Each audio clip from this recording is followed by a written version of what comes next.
Recording here too. Here we go. Okay. Good morning or good afternoon or good middle of the night, depending on where you're coming to us from.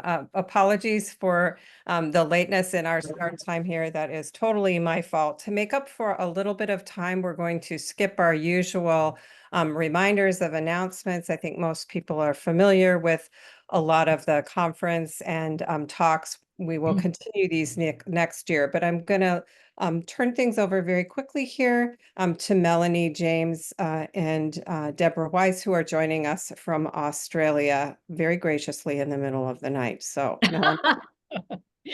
Oh, look, hello, everyone. And look, it's my pleasure to deliver this presentation from very chilly Australia on the eve of what is our winter solstice. This talk is going to address the material that we've covered in our chapter 19, and it's called Using Strategic Communication Discourse Processes in Positioning Practice. That's a really good title for the algorithms, apparently, not necessarily rolling easily off the tongue. It's also appears in part 3 of the forthcoming handbook, which means that it's about positioning theory and its application across disciplines. So, come on, I know how to do this. There we go. So a quick overview of the outline. So I will present just some context and background, a really couple of slides on positioning theory in strategic communication, positioning analysis as a research method in strategic communication. I'm going to present 2 illustrative examples really briefly that are in the chapter, and our case study is NASA. One of them is a granular level analysis, just showing what positioning analysis can bring out in a sentence level, and then we'll actually do a positioning analysis of a global event.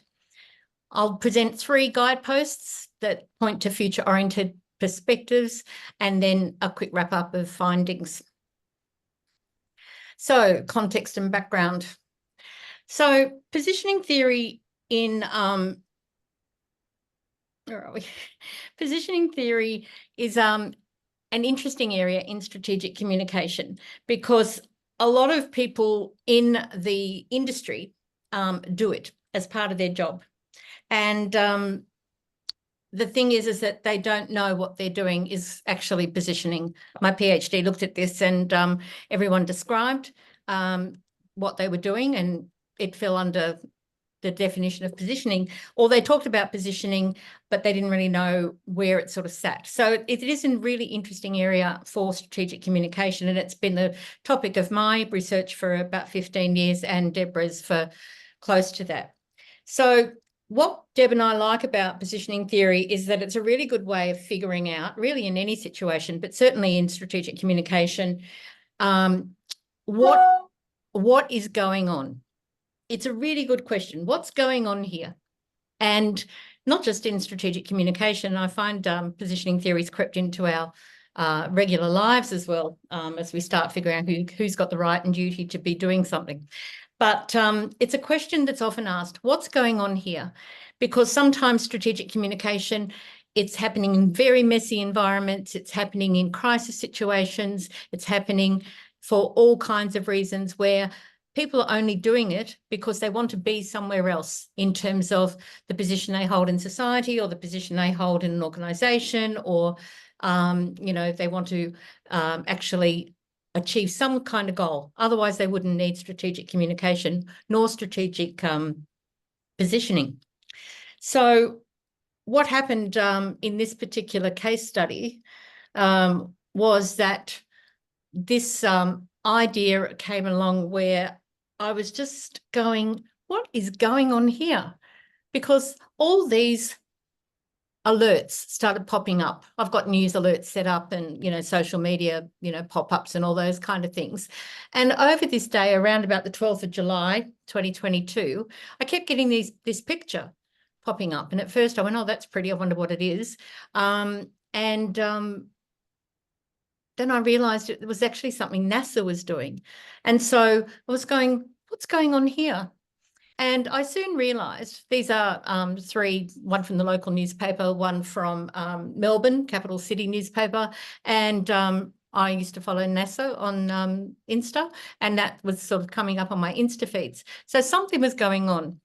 And when I looked further, I realised I clicked a couple of the links and it was going off. It was going off around the world.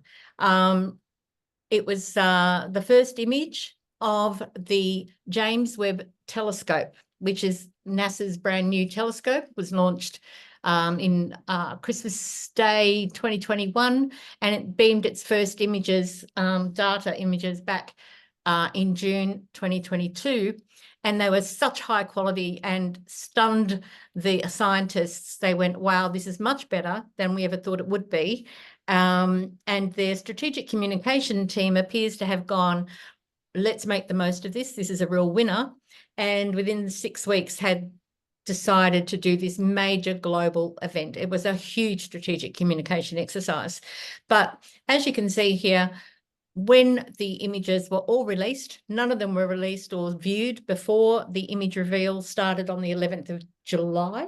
And after that, they were everywhere. I don't know whether you can recall seeing them, but they were certainly everywhere. And it was a big deal because we were looking back to a period which was pretty much just after the Big Bang.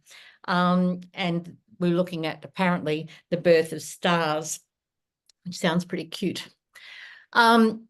We realised that all the content that was in media reporting, social media, all the rest of it had a very similar tone, had similar words, and of course we're all using the same 5 pictures, which could be sourced from NASA. NASA had so much information up there, so many resources. So if you wanted to go to NASA, you could just see all these pictures, but media releases and images, full media packs, everything was made available to make it as easy as possible for people to access this.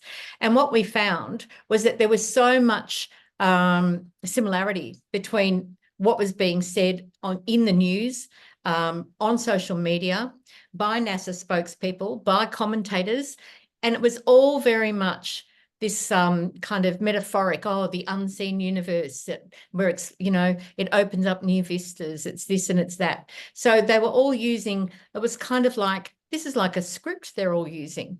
And what ended up happening was that we delved down a bit and we saw that everything was pretty much coming off the script that was woven through all NASA's material. And NASA had just done such an incredible job of writing all the press releases, backgrounders, media kits, websites. So much work had gone into the whole communication artifacts, the discourse processes in terms of getting the language right, the distribution right, the channels right. It was all launched at the one time and created this huge social force, grabbed everyone's attention in the media. It got amplified through socials, and it basically just had this blanket hyperbolic media coverage. What was interesting is that there was none, and I mean, Deborah and I searched for it. We could not find, at the time of this happening on the 11th, 12th and 13th of July, any critical article, anyone that didn't wax lyrical about the images. Even people weren't all that fussed about the fact that James Webb had run over cost and overtime and all the rest of it. Somehow these amazing images forgave all those sins, and it was just a love fest for space and the James Webb Telescope, and of course, NASA.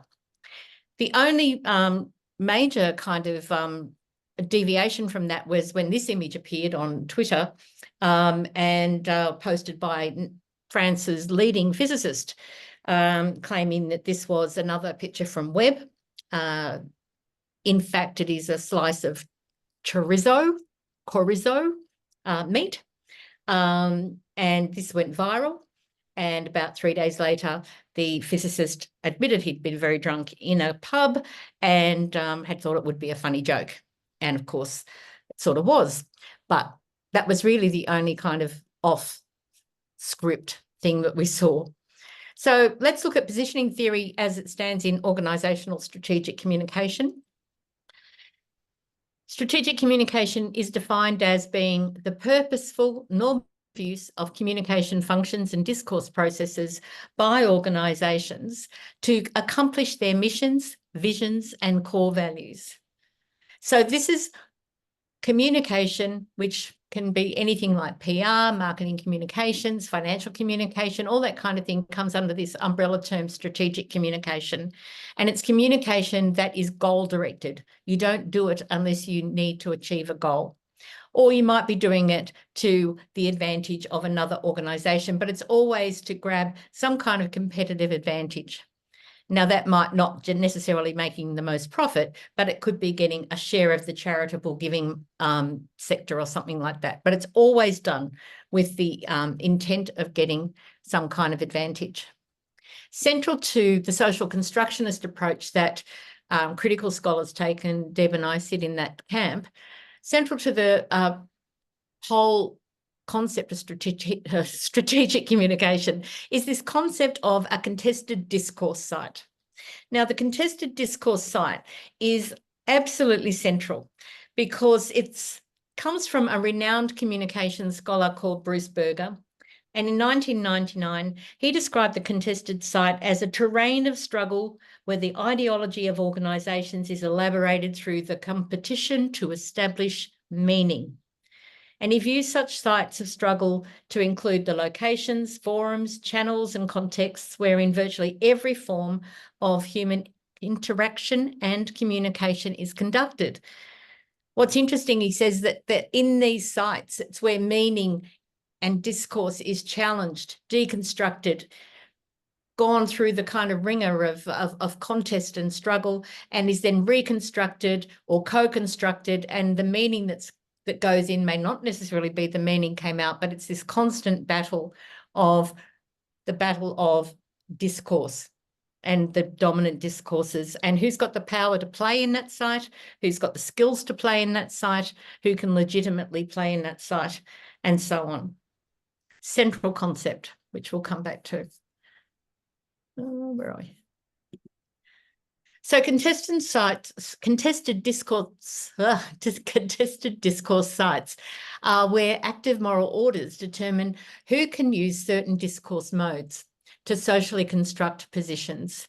And that's one of the key areas where positioning theory and strategic communication and the theories that relate to communication generally, that is a real crossover point where there's an interrelationship.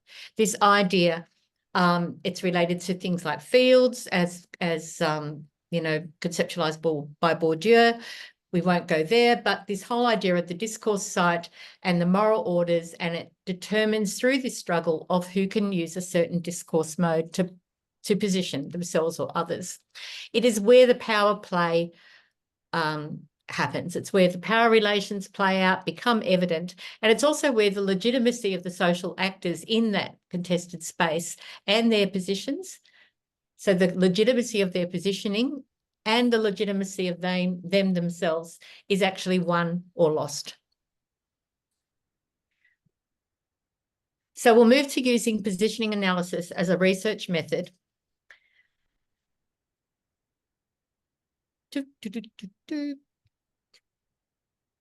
So here we go. Our approach to positioning analysis really in this, when we looked at the NASA texts and the NASA event, we were investigating, first of all, what's going on here. And we looked at like the who, the why, the when, the how of the global image reveal event. And we waded through all the coding and, you know, all the different bits of data, and we were doing sort of loose cataloging coding in regards to the produced text, related discourses, and these were our primary data sources. And then as well as looking at that sort of primary data, we were trying to search for the rationales and motivations and strategic drivers for actually holding this huge global event. And to find those out, we went to their corporate documents, mainly documents like their strategic plan Forward. So what's involved in this approach to positioning analysis? Well, what we ended up doing was unpacking and loosely mapping the key components of each discourse process to one or more of the mutually determining vertices of the positioning triangle. So we were looking at, okay, so is this part of, does this map with storylines? Does this map with social acts? Is this actually part of the constructed position and the moral orders? And some of them, of course, didn't easily sort of belong in one or other category. It's a messy process. I mean, I know when we write up our research, it always looks neat and tidy. I don't know about you, but mine processes are always messy. But doing that, we were seeking evidence that could indicate the degree to what social force was exerted by the various discourses and whether they'd succeeded in achieving positioning that aligned to NASA's goals. And what we could start to see was that these magnificent images that had been produced by NASA and produced by NASA through a very, very talented graphics team. And these images are not photographs. They are composites made up of the infrared data that is collected and transmitted by the telescope. A lot of the discourse that was around for the images being revealed and how the telescope worked was all about, that the Webb telescope had captured these amazing images of space. It had taken snapshots. It had gazed into the universe, to the oldest stars in the world, in the galaxies and whatnot.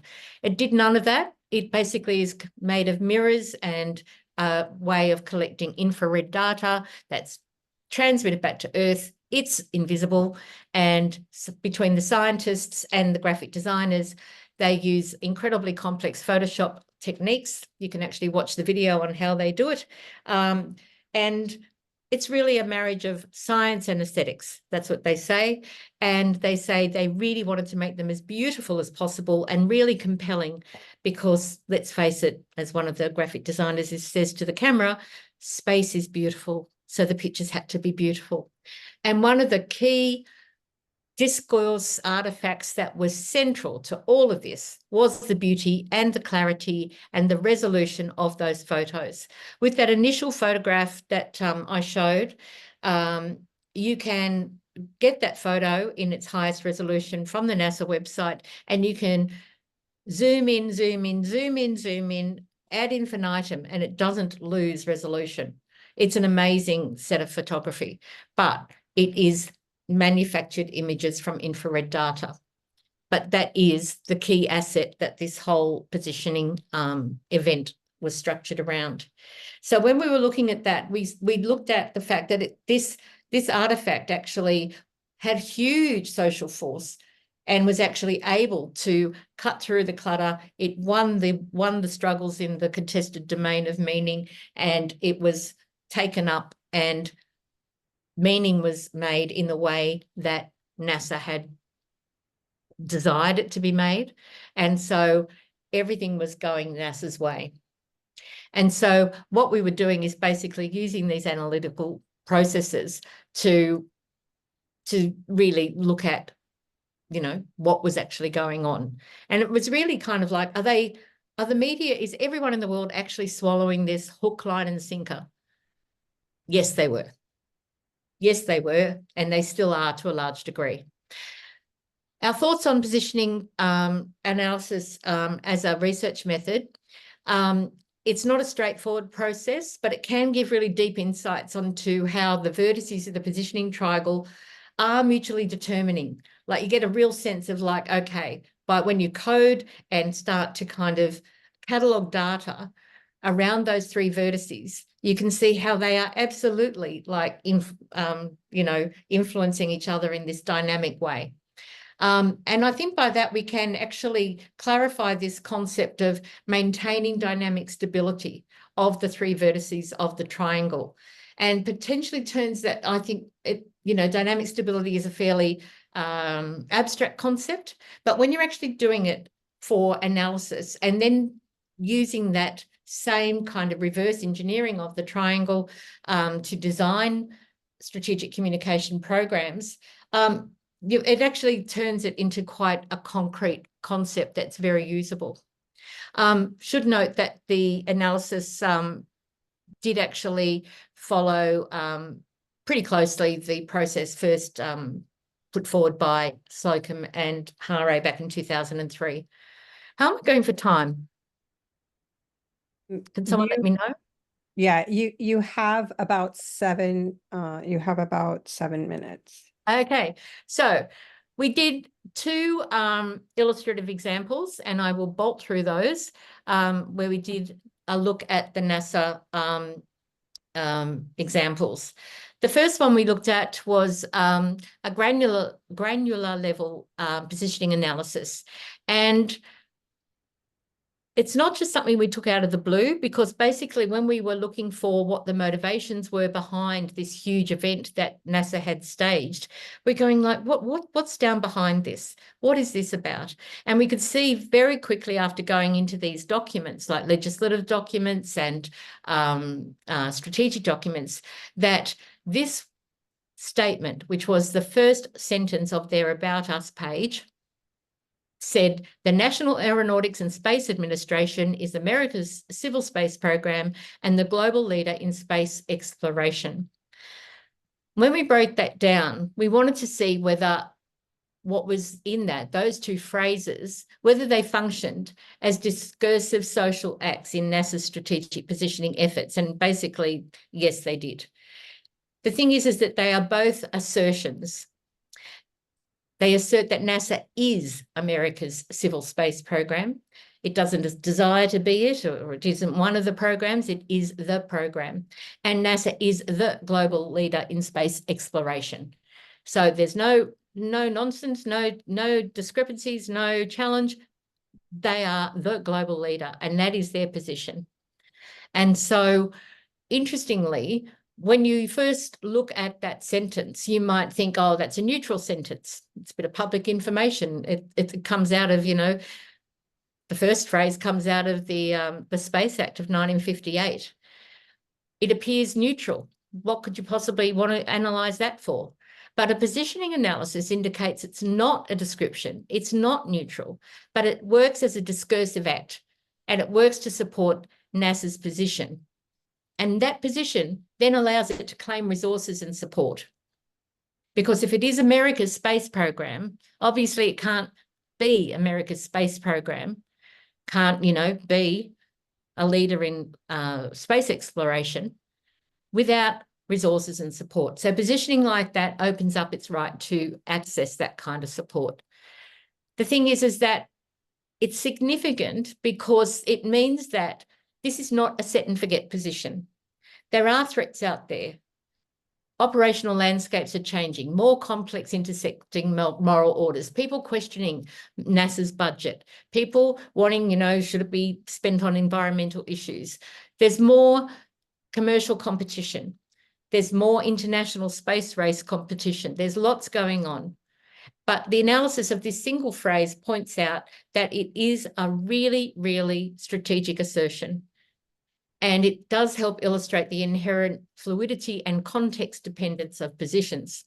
The second phrase reads, NASA is the global leader in space exploration, functioning as a powerful assertion. It is reinforcing NASA's status to strengthen and maintain its claim to global leadership. And I think it's really important to go back to Searle's idea about different speech acts and how assertions carry more social force than descriptions. And in fact, they work to create truth status. And so by asserting that NASA's the global leader, in fact, they are exercising the force to make the statement that it's the truth. And so being the global leader has to be constantly supported. You can't just say it, you've got to have the proof points, basically. And if you look at any of the corporate documents, any of the websites, you'll see that this global leadership storyline is braided through every strategic plan. All the wording is all kind of building on leadership and proof points about how they are still the leaders in space exploration. the thing is that Melanie, this, I'm just going to interrupt and just tell you you've got a couple of minutes and then yep, depending on where you are. Thanks. that's okay. Yep. And so basically from here, what it means is that you can't just set and forget this. You need to monitor these positions, these seemingly kind of neutral things. So example 2 is probably the more interesting one. We'll run through it. It was the image reveal. And this was actually the big event, the global event. It was a huge logistical event on a global scale with live sites around the world that were going to join in and whatnot. At the very last minute, the White House got word of the fact that these images were really special and they wanted in on the act. And so instead of being a 9 a.m. Tuesday launch, basically President Biden did a very last minute 6:30 p.m. Monday night launch of the first image. And so the image reveal actually started at 6 p.m. Washington time, the night before it was supposed to start with all 5 images. He only revealed the one, and then NASA went on to do the next, the whole 5. So they only had 4 new ones, not 5. But interestingly, you know, he was a very different kind of tone to NASA. It was very patriotic. It was a proof that America could do big things and that, in fact, we could go places no one had ever gone before. I think he was a Trekkie. Couldn't resist that one. So in strategic communication practice days, decades ago, our adage was make it as easy as possible for people to say what you want them to say in terms of, you know, giving everything they need. They don't need to go anywhere else. They don't need to dig anywhere else because you've given it all. And so here we have an example of the media release, and we've just sort of highlighted there some text that you can see in media articles all around the world. They did resources for scientists. They did resources, media kits, everything for, you know, journalists. They did a huge public education campaign. I love it on their fact sheet where they anthropomorphize the telescope, telling us it will gaze into the epoch. And there were also virtual events and in-person events which were aligned with the launch event itself, which was televised live. Melanie, I'm going to have to ask you to stop here That's so that right. we can go on, so we can There's circle the quick back. images. The beautiful Right. images. They are. Yeah. Just in closing, three slides. We came up with that the idea of monitoring strategic discourse spaces for changes in positioning for organisations was really important. That positioning theory was a way of challenging old ways of things being done and opened up the realm of what people could possibly do in various disciplines, and that unpacking the opaque nature of some of these intuitive skills in strategic communication would be really helpful for a number of reasons. So really that's it. We found out that NASA did a really good job, that the triangle's a really good way of positioning research, positioning analysis research, and then also that we've identified a specific skill, which is about to what degree choices made by strategic communicators actually impact organisational outcomes. And that's an area where we really want to do some research. So that's it. Thank you very much. Sorry, I ran a bit over. Thank you. Thank you very, very much for sharing that. And this is, again, another very interesting chapter. I'm going to ask that our next folks can start pulling up their slides and getting that all set. Just a reminder while they're doing that, for the folks who are in the audience, if you have any questions, you can start putting those in the chat or note them down. And if we have time at the end, we'll do some discussion. So I'm not sure who's pulling up the slides there. I can see the top of your screen. There it is. And okay. And now you're in full view mode. So I think that that is good. So I will let this next team of folks, if you want to do a quick introduction of yourselves, and then you can launch into another wonderful exploration of positioning in another wonderful chapter. So I don't know who's starting us off, so I'll just turn things over to your team. All right, well, thank you very much, Mary. My name is Doug Baker, and I'm here with my author team, Chris Machtmes from Ohio University and Judith Green from Santa Barbara. So we are here from Michigan, Ohio, and California. And we're going to be talking some about our chapter on positioning theory and interactional ethnography as complementary approaches to examining positions and positioning processes. And I will be reading from most of the slides. We will be alternating, and we do have some of the references as we go. Over the past decade, we have engaged with Mary and Cynthia Brock and colleagues to examine how the theoretical and epistemological roots of PT and IE serve as guiding theories for exploring positioning processes within and across sites of inquiry. In 2011, Mary and Cynthia invited us to respond to some chapters in their book, and we used interactional ethnography as a methodological framework to look at those chapters. And then in 2020, Cynthia and Judith invited Pauline Harris and me to re-enter our original studies archives so that we could all re-examine some data and as we explored the intersections of PT and IE.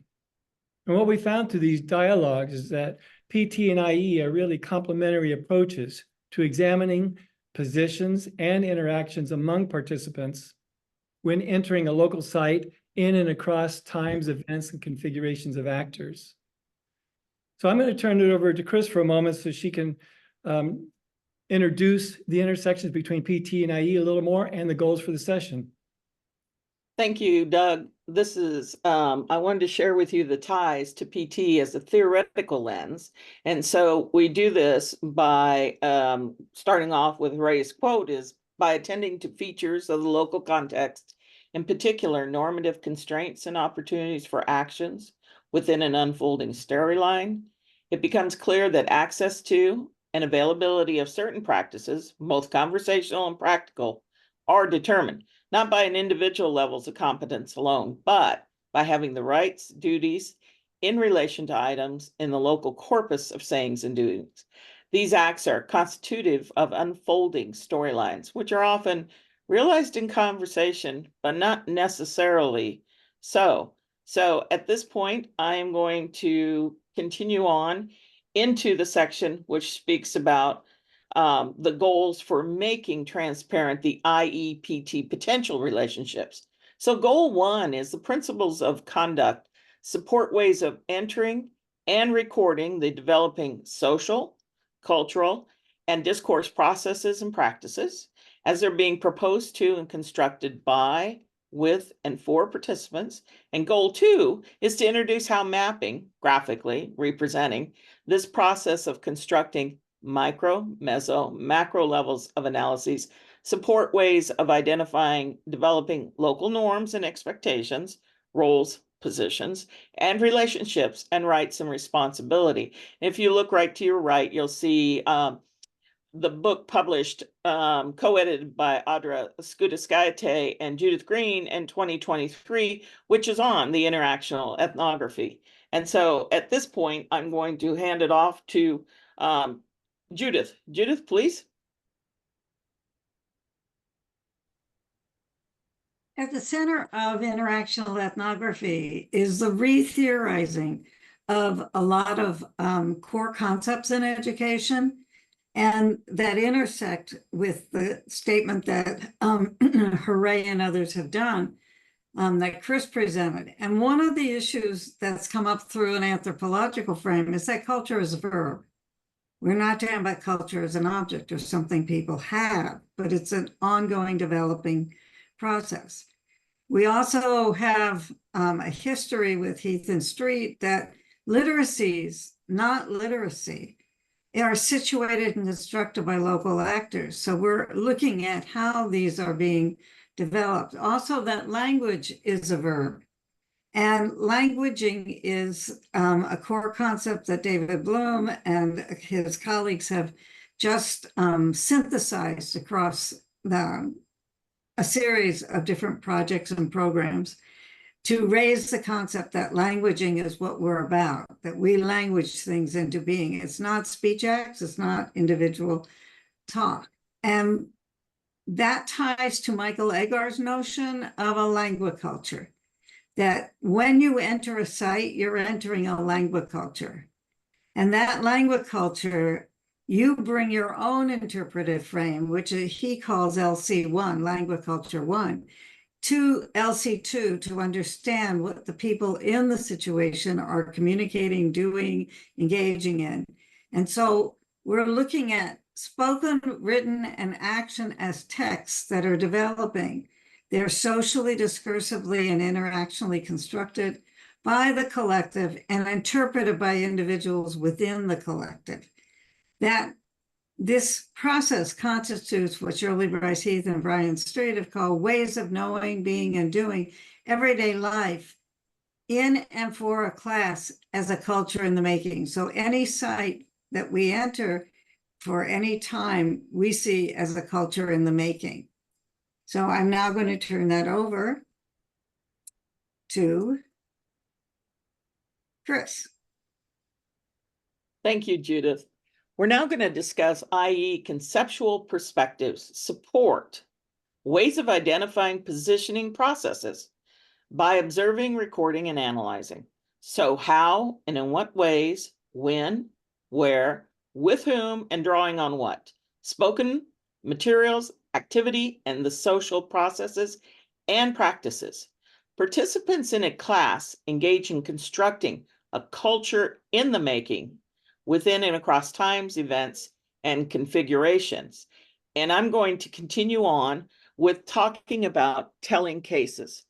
So telling cases, they're a bounding unit of analysis, which we know we need. And Clyde Mitchell in 1984 defined telling cases as the detailed presentation of ethnographic data related to some sequence of events from which the analyst seeks to make some theoretical inference. So the events themselves may relate to any level of organization, a whole society, some sections of a community, a family, or an individual. And underlying this argument is that the researcher collects records and then selects records to create data for engaging in a process of constructing theoretical inferences from each data set. And at this point, I am going to turn it back to Doug as he launches into the two telling cases. Doug?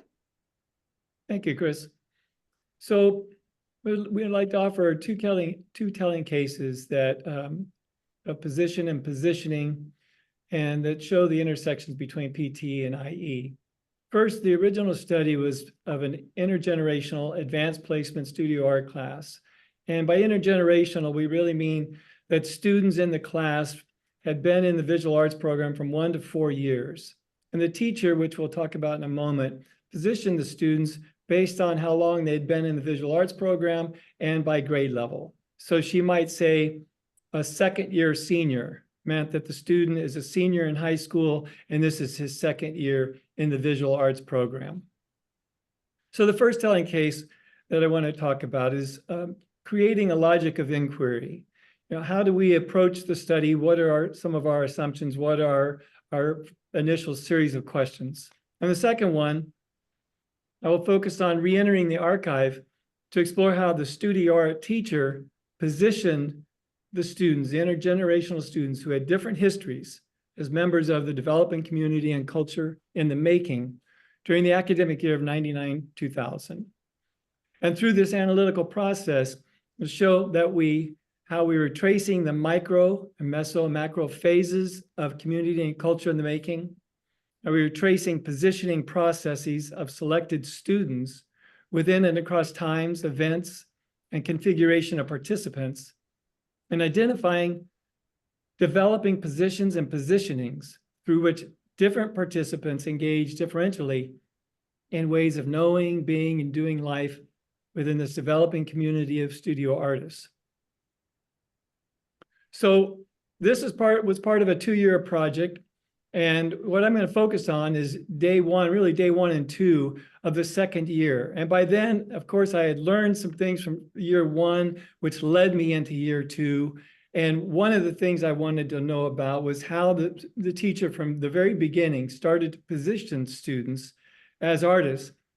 Now, at the time, which I'll mention a little more later, I didn't really have the theories of positioning theory. So in this reanalysis of some of this, some of my initiating questions were, how were positions initiated in and through the discourse that shaped ways of acting and interacting, central for the students to be studio artists in this developing community of artists. And part of the analytical process, I went back, looked at some of the transcripts, basically constructed some new transcripts for so we could look at it from the positioning perspective. And part of the transcribing, using the IE transcribing process, is really looking at what we call message units. Really, as people are speaking, looking at bursts of talk or paralinguistic aspects. For example, intonation or eye gaze, pauses, basically how people are unfolding their discourse really bit by bit and how other people might be taking that in.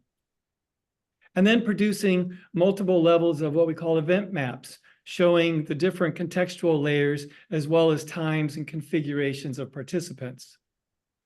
And then another part of the analyzing process is really triangulating and looking across days and processes, developing microanalysis of participants' actions and talk to identify how and in what ways the teacher introduced knowledge about ways of being studio artists in this developing intergenerational community of artists.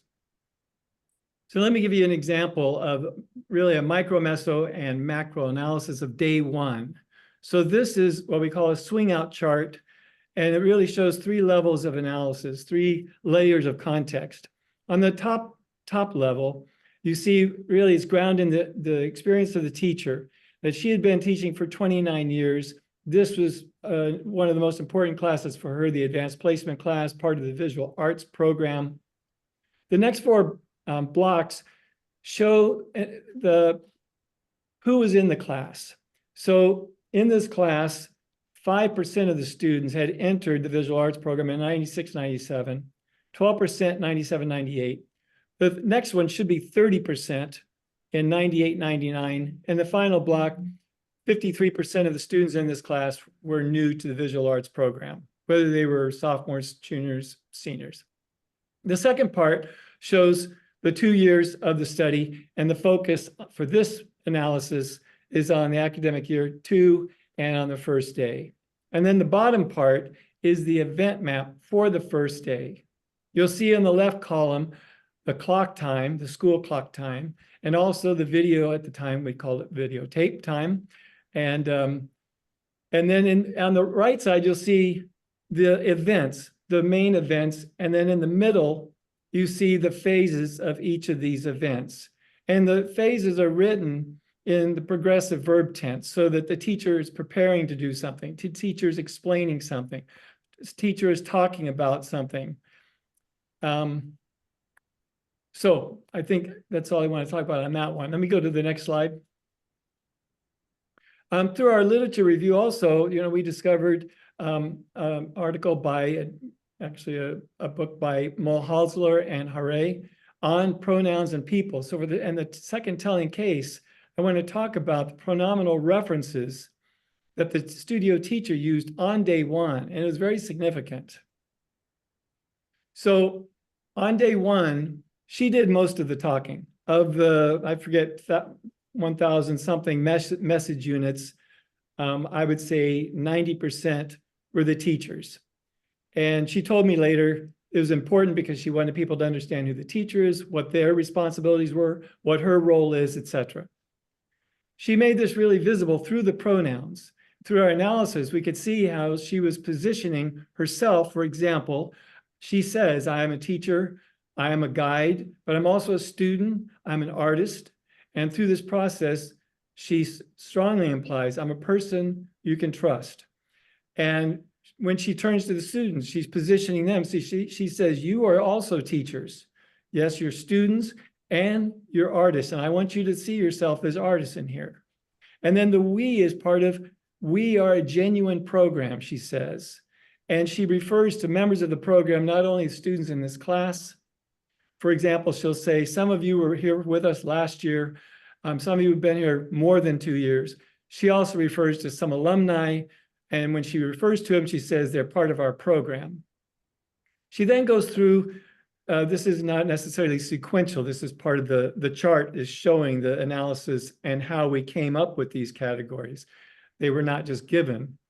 She shows some obligations. So there's some institutional obligations. There's some curricular obligations, and then some in the future. And let me just give you some examples for some of the expected examples for the future. She says, well, for me as the teacher, I'm going to be preparing curriculum. I'm going to be reading what you write. I'm going to be looking at your journals, etc. And I'm going to be constructing curriculum as we go based on what I see that you're needing more of or wanting more of or needing more clarity of. For you, you're going to be part of this community. You're going to be part of the decision-making process. You're going to be helping with what we are going to do curricularly. I have mapped things out, but you are going to be part of this. And as a community, we're making a commitment not only to this classroom community, but to our local community. We have other things we're going to be doing across the school and also our local community. You're going to be developing, we're going to be developing as artists and as people, as inquirers, etc. So now I'm going to turn it over to Judith for some initial concluding comments. Okay, so one of the things that is very central to this from an anthropological and a sociocultural perspective, through an interactional sociolinguistic framework and ethnography of communication, is that you need to step back from the known. When you enter a new site, you don't enter expecting to see what you see, which is what 90% of the research in classrooms and other schooling things are when you bring in codes. You're looking at how to learn from and with the teacher in this case about her goals and how she, or if there were others in the classroom working like student teachers or teacher aides, how they are helping us understand ways of participating. Because on the first day, the teacher wanted Doug to be a fly on the wall. But then students came up to him and she allowed that. So you begin to see the negotiation is an ongoing process. When we have records made on the first day, and Doug mentioned the difference between records and data. Many people talk about collecting data. We talk about making records, collecting records from what the students are doing and other things. And so you enter and re-enter the archive, just like you enter and re-enter from the day one, because Doug had 2 years. My work has gone over a 10-year period with one co-researcher with me, a teacher, and multiple co-researchers who were graduate students in a single site. So we can begin to see what happens on day one, how it goes on, how events are being built intertextually and intercontextually. And this builds on the work of David Bloom and his colleagues in terms of the developing texts of the class and contrasting bits of everyday life. Delheim says, who's an anthropologist, that you can contrast sounds, you can contrast visuals, you can contrast multimodal activity. What are you beginning to look at and contrast in order to understand? And what Doug has shown you is that one of the core pieces of our work is how do we represent, not represent, because it's represented through positioning theory or through our own lenses. and analytic theories. And so we're looking at positioning processes to build a situated theory of how positioning processes shape individual and collective possibilities for accessing and engaging in socially, culturally, discursively, and academically relevant opportunities for learning. And the notion of relevance becomes an important piece in this type of work. So I will turn it back to Doug. Thank you, Judith. So in our concluding thoughts here, as we were doing some of the reanalysis of some of the original studies and some of the subsequent papers we had also written, we noticed that in the dissertation, I did use the word positioning or position, that the teacher positioned students in this way. However, I didn't have the theoretical lens for positioning. So it was more of a kind of a generic use of it, how I was understanding it at the time.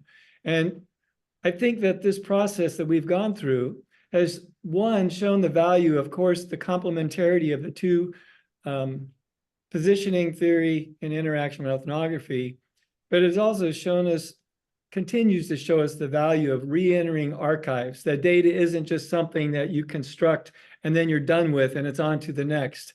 It's true that you might construct some data from records that you then put aside and then you construct new ones, but we can still revisit these archives because they are rich depending on some of the other explanatory or complementary theories that might provide us with other lenses to look at the records or the positioning or whatever we want to look at.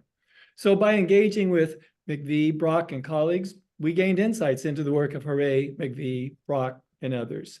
In our chapter, we foreground how and in what ways IE and PT address Hooray's call to attend, features of the local context or context, in particular normative constraints and opportunities for action within an unfolding storyline.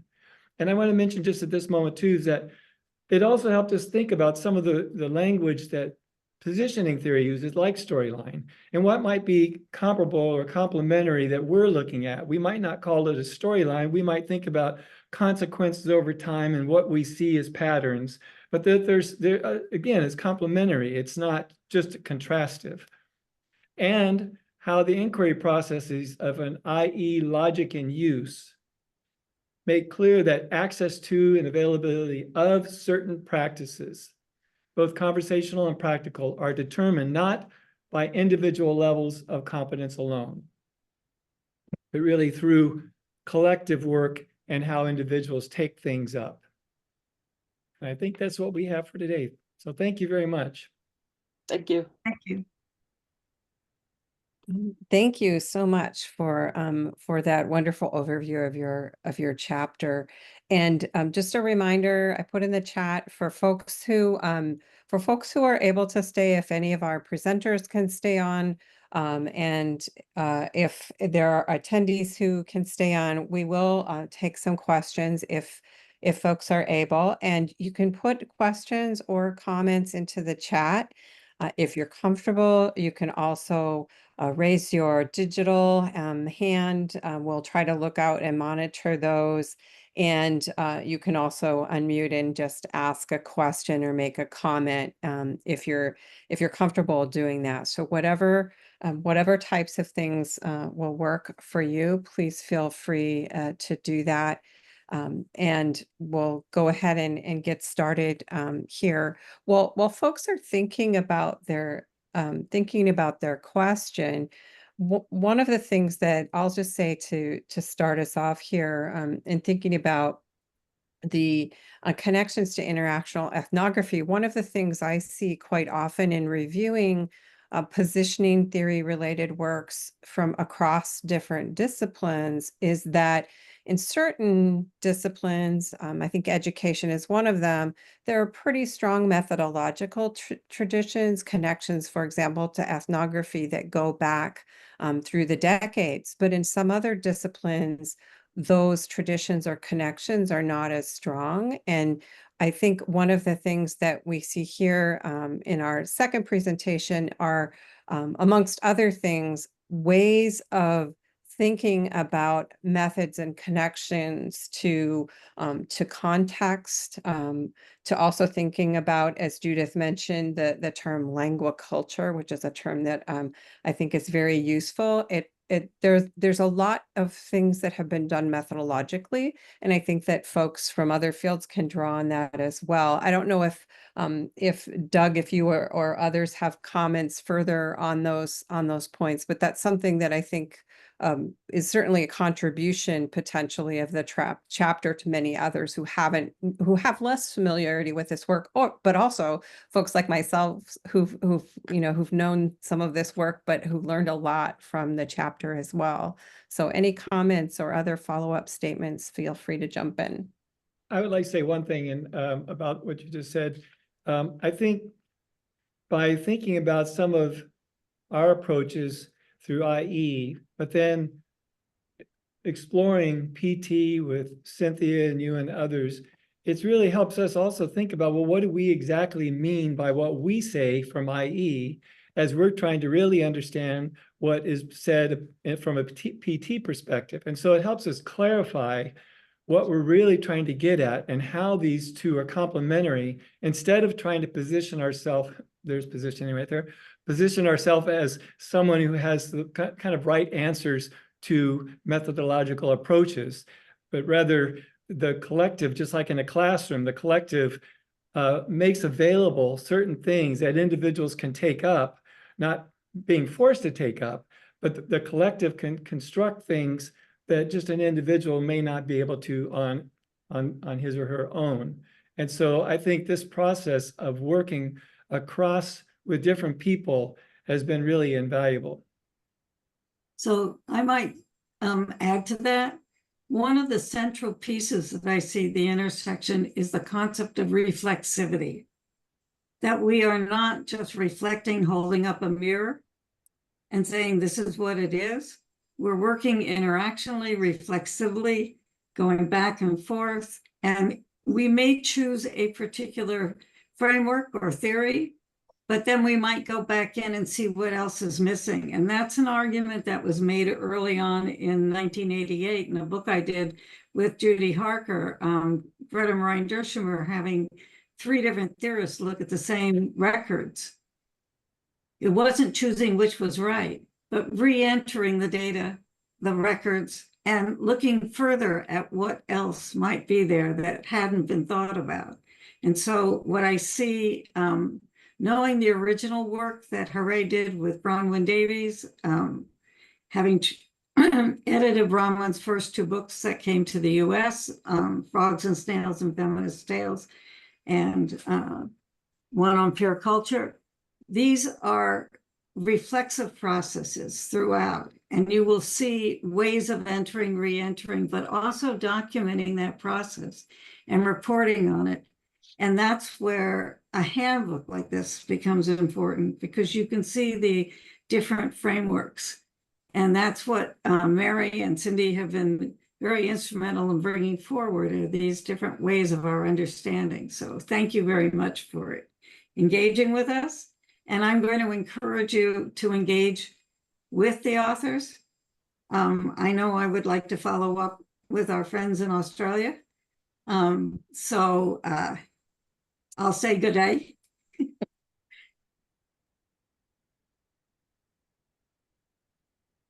We could say good day, but we only say good day to tourists. Oh, I've been a tourist, but G'day.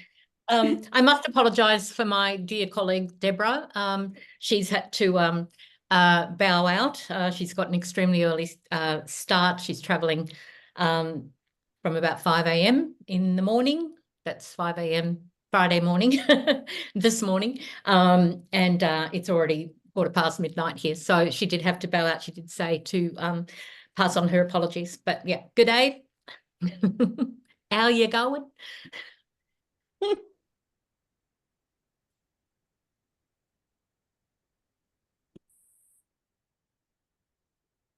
I see we have a few comments in the chat.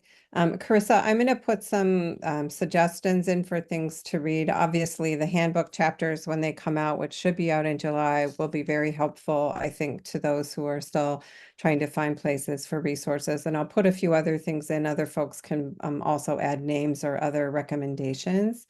There's a question from Teresa. When considering positioning, interactional ethnography allows us to see who is positioning whom. So when positioning is contested, how does positioning work with multiple perspectives? I can try and answer that a little bit. It depends on the context in which you're looking, because in a classroom, positioning can happen beneath the surface. It can happen above the surface. The contestation cannot happen necessarily in the moment, but over time. And you can see it because when you're working with a collective, you don't always just react. You might in your head react, but an extended period of time is not, sorry, the extended period of time is needed in order to see how the interpretations of the positioning are going on. So the question becomes not in the moment, but across times, events, and cycles of activity.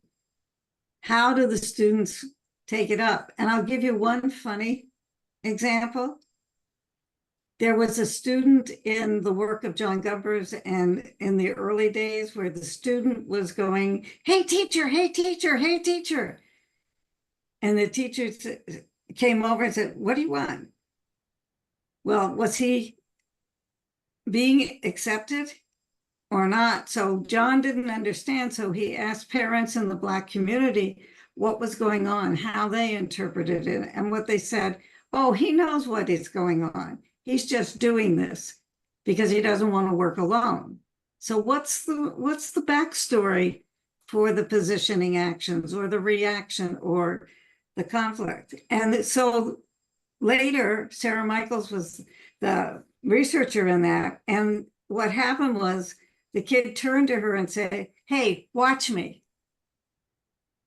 And he went, "Hey teacher, hey teacher, hey teacher, I can't do this, I can't do this." And the teacher came over.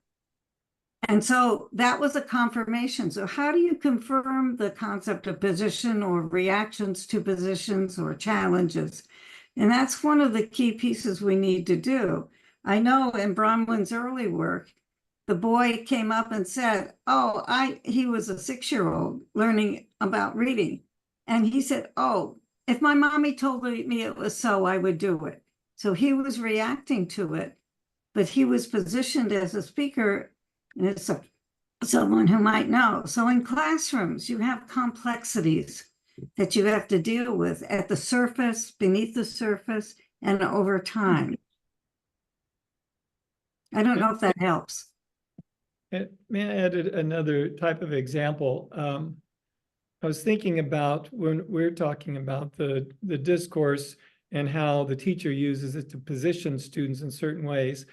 I think another part of it is, who's the audience for the teacher's discourse? Now, it seems obvious that it's the students in the class, but also in that class is a researcher, so another adult in the class. There's certain messages she could be sending to me on that. I didn't focus on that, but I did focus on examples when she's positioning a particular student to the other students. So for example, there's a student who missed the first month of class. And when she's engaging in one of the major events in their class called public critique, she presents in a way that everyone in the room pretty much knows is not how we do it, because she missed a lot. Well, the teacher, after the student is finished, says, "Well, I want to congratulate Maya for being the first to do critique with us today. And this is the first time she's done critique." And so she signals to everyone that I'm positioning Maya as a beginner. So we're not going to respond in maybe the way we might respond to what she said, because there are things she doesn't know, and she doesn't even know she doesn't know them yet. And I understood that because I had been in that class from the beginning. And so my point is thinking about how do we really understand how the discourse is positioning or is not positioning? Because I don't really understand. I can't say exactly how Maya understood that. She might have just understood it as, oh yeah, thanks for supporting me. You know, she might not have fully appreciated that what she just said was actually in many ways counter to what they've been taught over that time.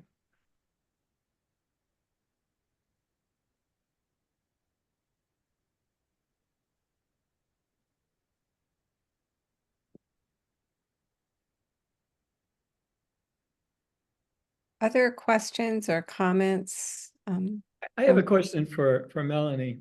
Okay, go ahead, Doug. Melanie, I admit, as you're talking during your presentation, I'm trying to focus on mine too. So I'm trying to listen to you and I'm trying to focus. So, but my question, in other words, if you said some of this and it's really clear to everyone else, what I want to know is, you know, obviously we're in this big election year, and what you're pointing out is something that I think we need to all keep understanding more about, that a picture isn't just a picture, or a statement isn't just a statement, that there's inherent positionings in there, and trying to understand and infer and look across time. And I'm wondering, one, how you picked NASA, for example. I know you gave a general, but of all the things, because there's so much, we have a very interesting character over here that, you know, I'm trying to figure out, so I won't get too political here, but I'm just saying, when I'm trying to figure out these statements or visuals, so what is it that we need to do going forward with the kind of research that would help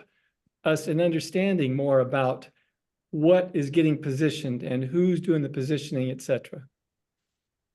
Yeah, you need to ask that question. What's going on? What's going on here? And look, it's interesting why we picked NASA. Basically,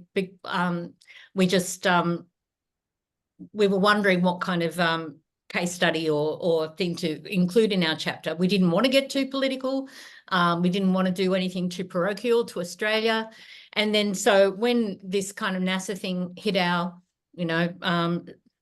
sort of, ether, it really did sort of, I think I was actually recovering from a foot operation or something. I was at home and it was all sort of coming in. I'm going, Deb, have you seen all this stuff? What's going on? So it was really just as simple as that. And then when we started doing the research, I said, this is a good organisation to perhaps do a case study research thing on for the chapter, because everyone will know, everyone around the world has pretty much heard of NASA.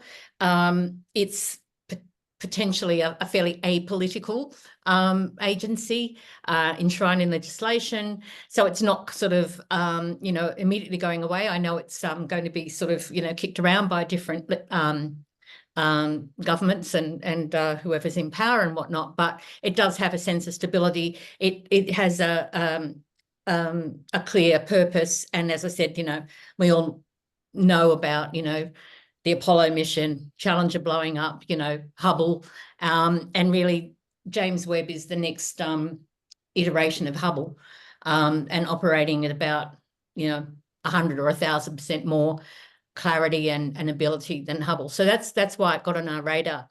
In terms of the other question, look, it's really interesting, and that's why one of the reasons I wanted to present, and I know I always take on too much to present and always end up, mucking up the time, but I wanted to really get across that positioning theory is, as I said, like just looking at half a sentence, like opens up a whole gamut of like, oh, okay, something's going on here.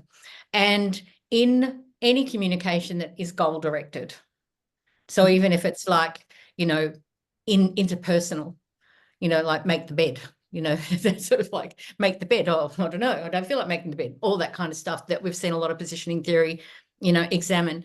But if it's like, my daughter and I watch RuPaul's Drag Race.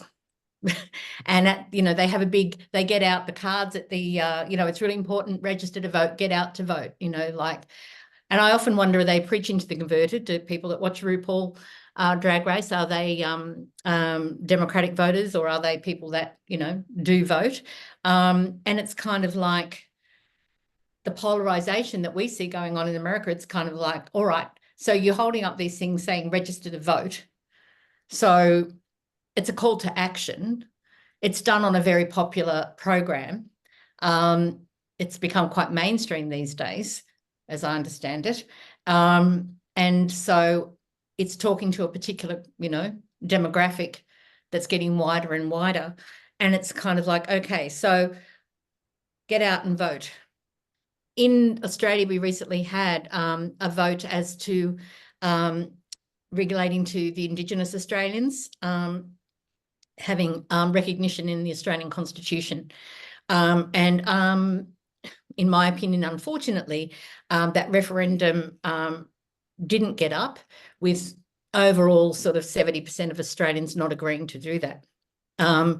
There were some issues potentially with, the wording and whatever, but it was the worst campaign I'd ever seen. It was the worst. Like, I was just thinking, I cannot believe how bad this vote yes campaign was. But the opposition, Conservative opposition that's not in power in Australia at the moment, they ran a brilliant campaign which said, if you don't know what you're going to do, like if you don't know what to vote, if you don't know, what it's about, that's bad. So if you don't know, vote no. What a great message. Hideous message, because it caught on, it had traction, and the no vote was huge. But if you don't know, vote no. Whereas the convoluted, stuff that the yes vote campaign, I wasn't involved in it. I was just sitting back going, this is the worst thing I've ever seen. And I've run some really huge campaigns in Australia, like run census and run elections, run all sorts of things in the good old days. But I'm going, I can't believe this. So it's really interesting who's positioning who. It's so multi-layered. I have, written short articles about, Trump's positioning, for example. I've written articles about why the, like just private articles and journals and sort of discussion papers, like, Kamala Harris, why isn't she being put up as the presidential candidate? Well, that opens a can of worms. It's kind of like, how would you position her? I always thought maybe it was going to be about, well, to manage that particular, if you wanted Kamala Harris to become president, you'd need Biden to get sick about 2.5 years ago. He had to bow out. She became president. She had 2.5 years to consolidate, whether she was any good. And that's how she might get elected. But just putting her up at this point obviously wasn't going to work.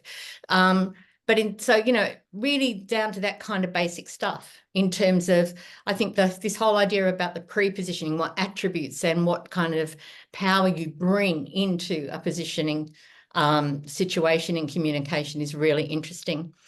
I've done some work about when the Indonesian government, the Australian government, some time back were in a huge stoush about illegal immigrants, because we get a lot of what they call the boat people coming down from poorer parts and from Iraq, and they come through the Indian Ocean right across to Indonesia, and then they get on fishing boats and pop across the water. And we now have a policy of sending back the boats, so we don't get many people landing in Australia. I think they're all sinking in the middle of the Timor Sea, but that's another issue.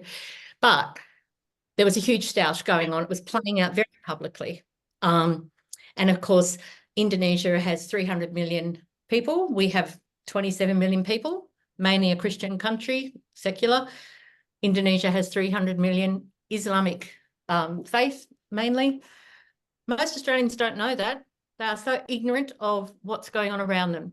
And so when, those debates were happening in the media, they're just totally uneducated. So you can't actually have an intelligent conversation with your audience, because they don't know about the country that's only 300 kilometres north of your northest part. You know what I mean? Yep. So where do you start? These are these wicked problems. But in terms of that positioning, I think political positioning is really interesting. I think where the positioning stuff comes in is having the power, who's got the power, who holds the power, who's got the financial resources, who's then got the skills. Like, you can have as much power, money as you like, but you're going to have dills, as we call them here in Australia, dills running your campaign and putting the money all into the wrong place. You know, people think, oh, well, those people are on our side, we don't have to worry about them because they'll vote for us. But in actual fact, the people that voted for you need to be reassured, and Trump does that really well by, you know, maintaining his, you know, and growing those people who, to assure them that they're on the right side. Whereas you'll find with, say, the Biden side, they've done very little, as far as I can see, to assure all those people that voted Democrat last time that they're on the right side and that they did the right thing, because that's something that can't just happen a few months out from the election. And you can see where that's where it changes. So the Trump team kind of have reassured people that, like, they're on the right side. It might take a while, constant reassurance, constantly positioning them as having, you know, made the right decision, Biden, you know, that whole camp just kind of goes, oh, well, it's nearly voting time. It's the halfway congressionals, and come on, get out and vote, better register now. But they're not wooed. They're not assured. Right. So, I think, Melanie, you're right. Like, there are so many different power dynamics there. And obviously there has been quite, there's been work done in positioning that's related specifically to political discourse, but also to the communications and the messaging and the meta narratives, I think, play a part in that as well. I'm sensitive to our time. There's one question we haven't gotten to for our interactional ethnography folks. If you have time to stick around a little bit and answer one more question, and then I think we'll wrap up from there. And this is from Scholastica, who says, how did you as ethnographers work through your different positioning in relation to your study? How did you deal with different understanding? Let me go ahead, Judith. One of the things that we didn't talk about is the roots of how we enter or find or work with. It's actually none of those words work. We didn't find it. We engaged with a group of teachers who were part of a bigger project called the National Writing Project. And the National Writing Project has teachers who are nominated to share their work and dialogue and critique and engage with things. And so we spent time in the Summer Institute that they go to. And these teachers, we didn't anticipate it when I moved to Santa Barbara, that they would then, the leaders of the writing project would take up the interactional ethnographic frame with the teachers. So they had an ethnographer of the day, and they would do the video. And then at the end of the day, they would talk to the leaders about what they saw or didn't see or how. So that was the roots of this process.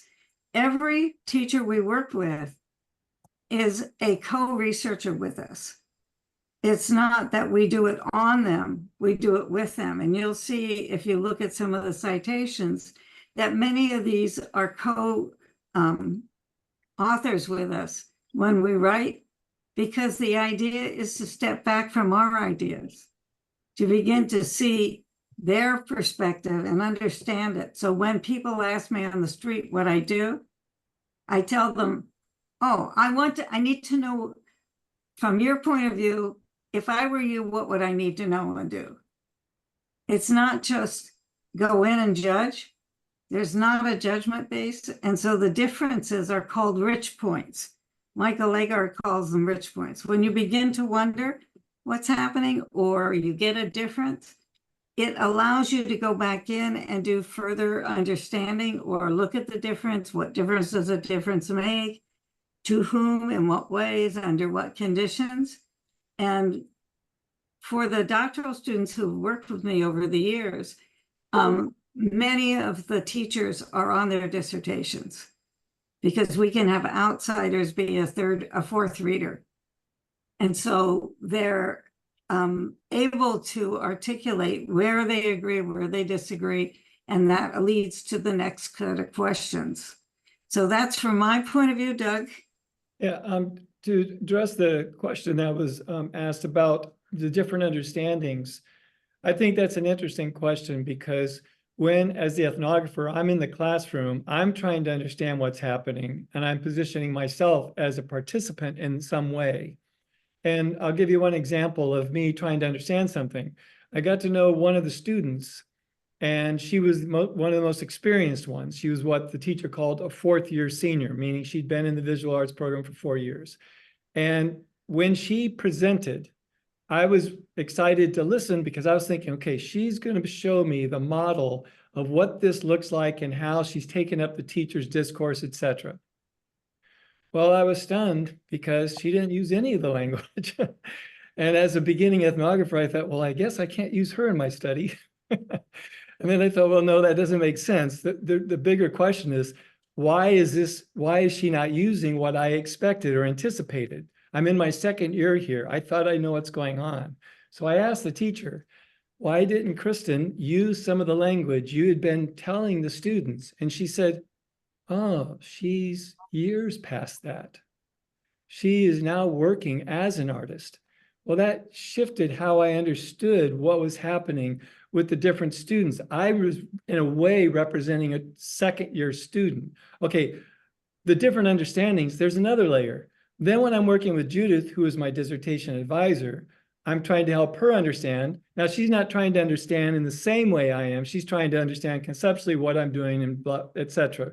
She's guiding me through the process. But then as we become co-writers later, now as colleagues, she's wanting to know more specifically, okay, wait, what happened here? Wait, this doesn't make sense. And sometimes I thought, okay, let me go back to the field notes. Let me go back to, sometimes I went back to the video to really, or the transcripts to understand. Then when Chris comes in, we have another layer of somebody who has a different framework, trying to understand what does it mean to look ethnographically, what's happening here, what are the assumptions that you made as the researcher, et cetera. So I think that the whole process of conducting research and engaging with colleagues is a negotiated one, an interactional one. We have different positions. Judith represents the person that's knows this from the beginning, knows more of the roots. I'm the next kind of generation of learning the roots and being able to use them. Chris came in newer from another field, learning. We've worked with Cynthia. I become more of a student again, trying to understand what does it mean by positioning theory? How does this work within the chapter we're working on, et cetera. So I hope that answers the question, if that's getting at the different understandings. Yeah, I'll conclude this question with the idea of an intellectual ecology. If you're in anthropology and other places, there are intellectual ecologies, and each of you is building a type of intellectual ecology to do certain kinds of work and certain kinds of processes. And those intellectual ecologies are places for dialogue.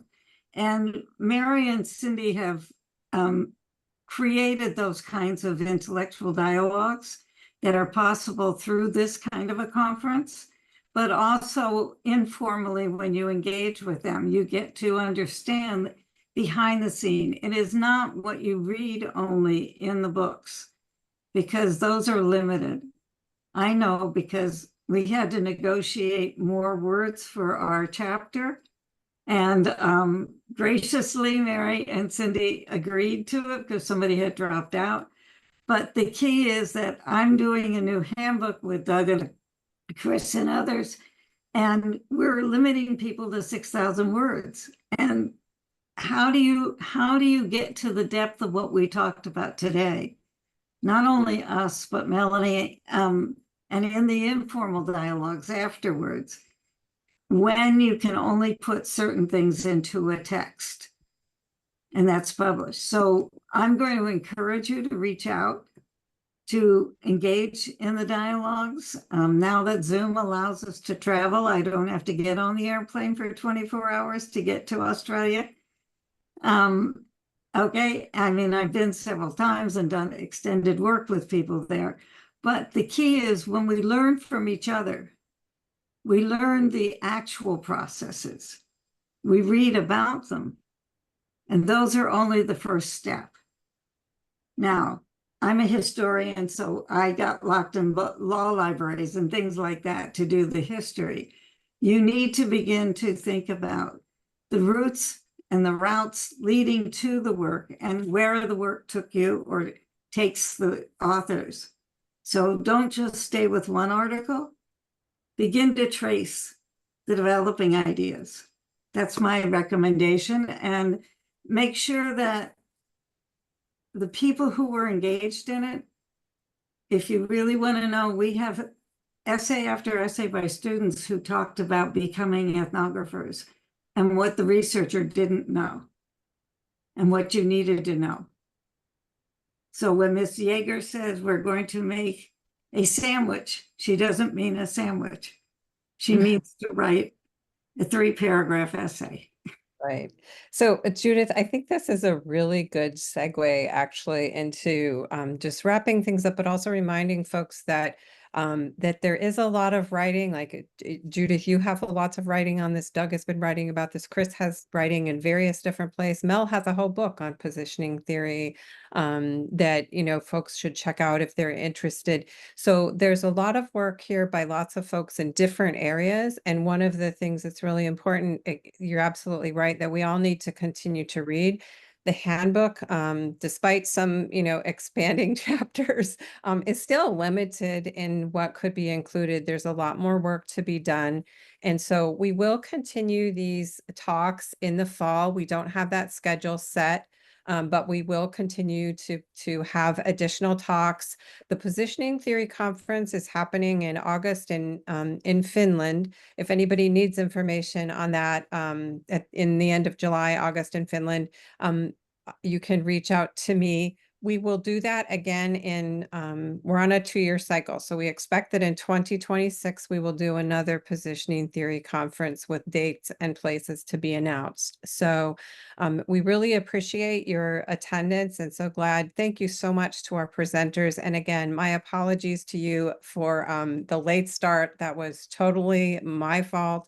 And I do apologize for that, but everyone who stayed, and we actually had a really good attendance today too, despite that. So I was checking the numbers. So I was really pleased with that. So thank you everybody for all of this. This is a really generative conversations and we will continue them in the fall again. So have a great season, whichever season you are in or about to enter. Take care, everyone. Okay, I hope I get to sleep tonight. I've had 3 cups of coffee staying awake, so I'll be still here at 6 a.m. probably, but thanks for the opportunity. And I did put my red lippy on to make it look like I was kind of here and awake. Well, you did great, Melanie, and we really do appreciate your joining us. No, it's fine. I have done the 40 hours of I've done the Australia. 3 a.m. presentations and all that kind of stuff over the years to New York and all that, so it's not a drama. Okay. Thanks very much. Have a great day, everyone. Bye. Bye. Bye. Bye.